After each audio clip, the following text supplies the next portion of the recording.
今回は国道257号の名倉田口間を走行します。交通量が少なければ上川地方トップクラスの国道ワインディングです。映像は道の駅設楽すぐ横の豊川の景色。今日のお土産は道の駅設楽のコッペパンサンドです。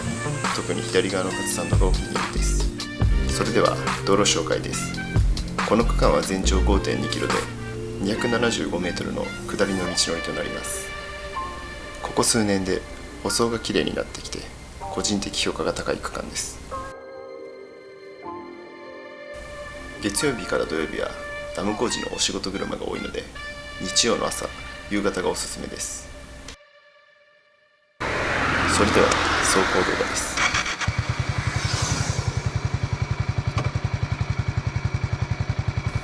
スタート地点はライスセンター付近です。12式の看板が目印です。オープニングのカットは画面に映っていた水たまりで撮影しました。雨の後の走行は嫌いですが、水たまりの反射はいい表現になりますね。この道は走っていて非常に楽しい道です。特に大きめなコーナーが連続しており、後輪のグリップを感じながら走行することは快感です。日曜日の朝方は人も少ないので最高に気持ちよく走行できます。注意点は支点とは逆側になりますが、名倉方面で取り締まりをたまに見ています。たまに捕まっている二輪の方を見ますのでご注意ください。それでは7分頃まで GB400 の排気音とツーリングの雰囲気をお楽しみください。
そろそろこの走行ルートの終点となります。こ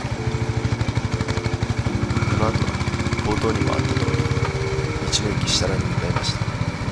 道の駅設楽はコッペサンド以外にも美味しいものがたくさんあります。特に食堂は道の駅のレベルではないと思います。